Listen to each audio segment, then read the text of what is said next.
Здравствуйте, товарищи, and welcome to our 11th day of our Month of Mods celebration. But today I'm bringing you a double whammy. I've got two mods for you, but both of them are tied together because they're in the same universe. And I've already talked about one of these mods before, but it's made some updates since I last talked about it, so I thought I would share them with you. That is, we're going to go over again the Game of Thrones mod for Crusader Kings II, but this time we're also going to talk about the Medieval 2 Total War mod, Westeros Total War.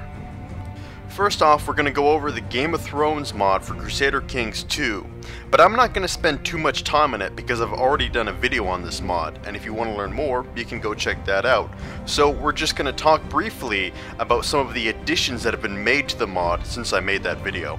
So since we've talked, they've added in 3 new starting points. First off is the Crowned Stag, which takes place after Robert's Rebellion and lets you bypass the Civil War.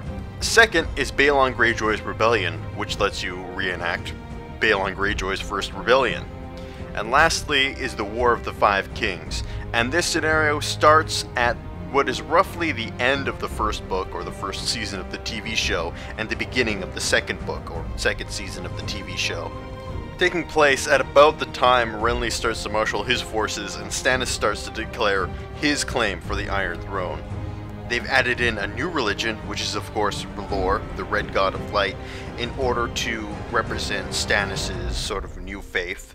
And lastly, they've added in a new playable faction, which is the Wildlings, so you can play as the King Beyond the Wall, Mance Rayder now. And the Wildlings function a little bit different from the rest of the kingdoms in Westeros, because the Wildlings don't respect the dynastic structure. Instead, they respect strong leaders over ones which are born into that position. So power as a Wildling king is derived more from your merit rather than your birth, meaning that your power is harder to hold on to as the Wildlings. So that's most of the new features that they've added into the Crusader Kings II mod, so let's move on to the Medieval 2 Total War mod, which is called Westeros Total War. And I would have to say that this mod is still in its infancy stages, but I want to make sure that it gets support and attention so it can continue to foster and grow. Because right now they have a campaign which starts off at the beginning of the War of the Five Kings and allows you to choose from any one of the major houses, as well as choosing to play as Renly or Stannis. But the reason why I say it's incomplete is because basically all that they have is the campaign map. Most of the units are completely unaltered from the original game. At this point some of them have different names, but they all have the same skins and looks. And they also have some custom generals to represent important figures in the Game of Thrones universe. But the problem is I really don't feel like I'm playing in something that is part of the Game of Thrones universe with this mod. At least not yet. Because I think they're off to a really good start here, but it needs a lot more time before it can really become something that's really amazing and really reach what I think its full potential could be. What I really hope is that one day this mod will rival the Third Age Total War in terms of its comprehensiveness and its immersion.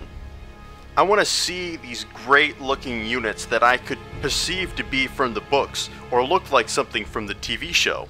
And I hope one day we'll get these amazing looking custom settlements that look like Riverrun, that look like Winterfell, that look like King's Landing, that look like Pike, and so on and so forth.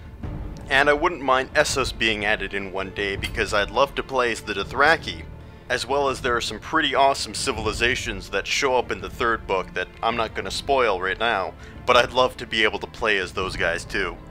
All in all, I think this is a mod you should keep your eyes on in the coming months and years to see how it grows and evolves. And if you're a Game of Thrones fan, I think you're going to enjoy checking out what they already have, but keep in mind, this is still in its beginning stages. But I personally am going to be glued to the updates of this mod as it continues into the future, because it's one that I certainly have a lot of hope for. So, I hope you enjoyed this Game of Thrones double whammy. This has been Joseph Visronovich Stalin, but before I go, I would like you all to join me in a prayer to the Drowned God. May we all be born again from the sea as he was. I bless you with salt. I bless you with stone. I bless you with steel. What is dead may never die, but rises again, harder and stronger.